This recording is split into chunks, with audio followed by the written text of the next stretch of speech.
আজকে আমি নিয়ে এসেছি ঝিঙে দিয়ে লাঠা মাছ রান্নার সহজ একটা রেসিপি। খুবই সাধারণ ও সিম্পল একটা রেসিপি হলেও খেতে কিন্তু বেশ ভালো লাগে। গরমের এই দুপুরবেলা গরম ভাতের সাথে যদি এরকম একটা হালকা পাতলা ঝিঙে দিয়ে মাছের রান্না থাকে, তাহলে শুধু এই দিয়েই কিন্তু এক থালা ভাত খাওয়া হয়ে যাবে, আর কিছুই লাগবে না। এতটাই মজার হয় এই রেসিপিটি। তো তার জন্য দেখুন এখানে আমি নিয়ে নিয়েছি 3টে লাঠা মাছ। বেশ ভালোভাবে বেছে ধুয়ে পরিষ্কার করে নিয়েছি। আর মাছগুলো থেকে দেখুন বেশ কিছুটা ডিম বের হয়েছে, ডিমটাও আমি নিয়েছি।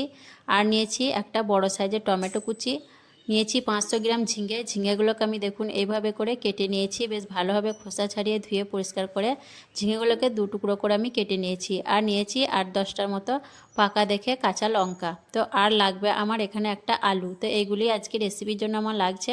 তো চলুন তাহলে রেসিপিটি দেখে নেওয়া যাক, ভিডিওটি স্কিপ না করে দেখতে থাকুন। প্রথমেই আমি গ্যাস অন করে কড়াইয়ের মধ্যে দিয়ে দিচ্ছি পরিমাণ মতো সর্ষের তেল। সম্পূর্ণ রান্নাটা আমি সর্ষের তেলেই করব। দিয়ে খুন্তি দিয়ে দেখুন তেলটাকে বেশ ভালোভাবে কড়াইয়ের মধ্যে ছড়িয়ে বেশ ভালো করে আমি হাই হিটে গরম করে নেব। আর তেলটাকে অবশ্যই ভালোভাবে গরম করে নিতে হবে। তেলটা ভালো করে গরম করে নেওয়ার পর আমি একে একে মাছগুলোকে তেলের মধ্যে দিয়ে দিচ্ছি। আর অফ ক্যামেরায় আমি মাছগুলোকে বেশ ভালো করে নুন হলুদ মাখিয়ে নিয়েছিলাম। তারপর আমি গরম তেলের মধ্যে মাছগুলোকে দিয়ে এক পিঠ কিছুক্ষণ হওয়ার পর মাছগুলোকে আমি একবার উল্টো পাল্টা করে নিচ্ছি। এভাবে করে মাছগুলোকে আমি উল্টো পাল্টা করে বেশ ভালো করে একটু ভেজে নেব। তো মাছগুলোকে আমি বেশ ভালোভাবে 2 পিঠ উল্টে পাল্টে ভেজে নিলাম। তারপর দেখুন মাছগুলোকে আমি একে একে একটা জায়গার মধ্যে তুলে নিচ্ছি।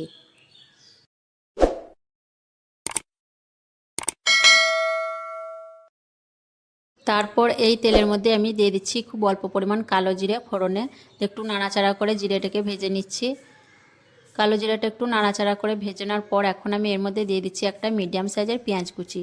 আর দিয়ে দিচ্ছি পাকা দেখে কাঁচা লঙ্কা। ঝালটা অবশ্যই নিজেদের পছন্দ মতো দেবেন। দিয়ে বেশ ভালো করে আমি একটু নাড়াচাড়া করে পেঁয়াজ আর লঙ্কাটাকে ভেজে নেব। খুব বেশিক্ষণ আমি ভাজবো না, কয়েক সেকেন্ড ভেজে নেব। হাই ফ্লেমে আমি পেঁয়াজ আর লঙ্কা দেখুন কয়েক সেকেন্ড ভেজে নিয়েছি। এর থেকে আর বেশি পেঁয়াজটাকে আমি ভাজবো না। এখন আমি এর মধ্যে দিয়ে দিচ্ছি কেটে রাখা আলু। এখানে আমি একটা মিডিয়াম সাইজের আলু দেখুন এইভাবে লম্বা আর পাতলা করে কেটে নিয়েছি, দিয়ে দিলাম। এইভাবে করে আলু আর পেঁয়াজটাকে ভেজে নিলে দুটোই কিন্তু একসঙ্গে বেশ ভালোভাবে ভাজা হয়ে যাবে। দিয়ে আমি আবারও দেখুন 3 থেকে 4 মিনিটের মতো আলু আর পেঁয়াজটাকে একসঙ্গে ভেজে নেব মিডিয়াম ফ্লেমে। তাহলে আলু আর পেঁয়াজ দুটোই একসঙ্গে বেশ ভালোভাবে ভাজা হয়ে যাবে।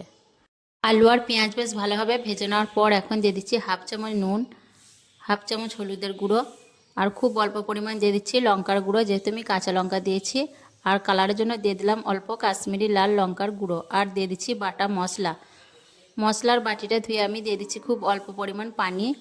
দিয়ে বেশ ভালোভাবে মিডিয়াম ফ্লেমে আমি মশলাটাকে কষিয়ে নেব। আর এখানে আমি 1 চামচ কালো সর্ষে, 4 চামচে আর হাফ চামচ গোটা জিরা, হাফ চামচ গোটা ধনে একসঙ্গে করে শিলে বেটে নিয়েছিলাম, সেই মশলাটাই আমি দিয়ে দিলাম। আর এইভাবে করে একটু বাটা মশলা দিলে এই রেসিপিটা খেতে বেশি টেস্টি হয়।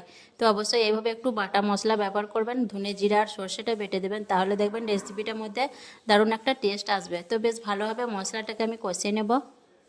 মশলা বেশ ভালোভাবে কষিয়ে নিয়েছি, দেখুন মশলা থেকে তেলটাও বেশ ভালো করে ছেড়ে দিয়েছে। এখন এর মধ্যে দিয়ে দিচ্ছি কেটে রাখা টমেটো, আর দিয়ে দিচ্ছি কেটে রাখা ঝিঙেগুলো। ঝিঙে আর টমেটো দেওয়ার পর আবারও আমি মিডিয়াম টু হাই ফ্লেমে 4 থেকে 5 মিনিটের মতো বেশ ভালোভাবে কষিয়ে নেব। এতে করে ঝিঙে আর টমেটোটা অনেকটা নরম হয়ে যাবে, আর ঝিঙে থেকে পানিটাও বেশ ভালোভাবে ছেড়ে দেবে। যেহেতু ঝিঙে নরম সবজি, ঝিঙে থেকে পানি বের হবে, তার জন্য দেখুন আমি কোনোরকম পানি দেওয়া ছাড়াই ঝিঙেটাকে বেশ ভালো করে মশলার সঙ্গে কষিয়ে নেব। আর যারা নতুন বন্ধু আমার ভিডিওটি দেখছেন, রেসিপি পছন্দ হয়ে থাকলে অবশ্যই আমার চ্যানেলটিকে সাবস্ক্রাইব করে আমার পাশে থাকবেন। 4-5 মিনিটের মতো কষে নেওয়ার পর দেখুন ঝিঙে আর টমেটোটা অনেকটাই নরম হয়ে গেছে, আর ঝিঙে থেকে পানিটা ছাড়তেও শুরু করে দিয়েছে। এখন বেশ ভালোভাবে কষে নেওয়ার পর আমি সবজিগুলোকে এক কাছে করে দিলাম। তো ঢাকনা দিয়ে আমি মিডিয়াম ফ্লেমে কিছুক্ষণ হতে দেবো। 4 মিনিটের মতো আমি মিডিয়াম ফ্লেমে ঢাকনা দিয়ে হতে দিয়েছিলাম। তারপর দেখুন ঝিঙে থেকে বেশ কিছুটা পানি ছেড়ে দিয়েছে। এখন আমি একটু নাড়াচাড়া করে আলুটাকে দেখে নেব কতটা সেদ্ধ হয়েছে। তো আলুটা প্রায় সেদ্ধ হয়ে এসেছে, যেহেতু আলুটা আমি প্রথমে ভেজে নিয়েছিলাম, আবার কষানোর ফলে প্রায় সেদ্ধ হয়ে গেছে আলুটা। এখন ঝোলের জন্য দিয়ে দিলাম হাফ বাটি পানি। খুব বেশি ঝোল আমি করব না, ঝোলটা কিন্তু আপনারা নিজেদের পছন্দ মতো দিতে পারেন, আমি বেশি ঝোল দেবো না, তার জন্য হাফ বাটি পানি দিলাম। দিয়ে বেশ ভালোভাবে নাড়াচাড়া করে মিশিয়ে নিচ্ছি। মিশিয়ে নেওয়ার পর এখন দিয়ে দিচ্ছি মাছের ডিমগুলো এই পর্যায়ে, আর দিয়ে দিচ্ছি হাফ চামচের মতো চিনি। এতে করে টেস্টটা ব্যালেন্স হবে, যেহেতু আমি ঝিঙে রান্না করছি, তো ভালোভাবে আবার একটু নাড়াচাড়া করে মিশিয়ে নেব। আর এইভাবে অবশ্যই একবার রান্নাটা করে দেখবেন। হালকা পাতলা কম মশলায় রান্না হলেও সাধারণ একটা রেসিপি হলেও খেতে কিন্তু বেশ ভালো লাগে। এই গরমে দুপুরবেলা গরম ভাতের সাথে খেতে কিন্তু দারুণ লাগে। তো আবার আমি ঢাকনা দিয়ে 6 থেকে 7 মিনিটের মতো রান্না করে নেব। 6 থেকে 7 মিনিটের মতো রান্না করার পর আমি আবারও ফিরে এলাম। যে দেখুন নাড়াচাড়া করে দেখিয়ে দিচ্ছি, সব কিছুই দেখুন বেশ ভালোভাবে সেদ্ধ হয়ে গেছে। ঝিঙে, মাছের ডিম, আলু সবগুলোই সবজি কিন্তু বেশ ভালোভাবে সুসেদ্ধ হয়ে গেছে। যেহেতু ঝিঙে রান্না করতে খুব বেশি সময় লাগে না, তার জন্য দেখুন 7 মিনিটের মতো রান্না করার পরেই সব কিছু ভালোভাবে সেদ্ধ হয়ে গেছে। এখন দিয়ে দিচ্ছি ভেজে রাখা মাছগুলো। সবগুলো মাছ আমি দিলাম না, 2 পিস মাছ আমি রেখে দিয়েছি আর এই বাকি 4 পিস মাছ দিয়ে দিলাম। এর মধ্যে কিন্তু তরকারিটা বেশ ভালোভাবে মজে যাবে। একটু নাড়াচাড়া করে ঝোলের সঙ্গে আমি মাছটাকে মিশিয়ে নিচ্ছি। ভালোভাবে নাড়াচাড়া করে মিশিয়ে নিয়ে আমি একদম লো ফ্লেমে 4 থেকে 5 মিনিটের মতো ঢাকনা ছাড়াই হতে দেবো।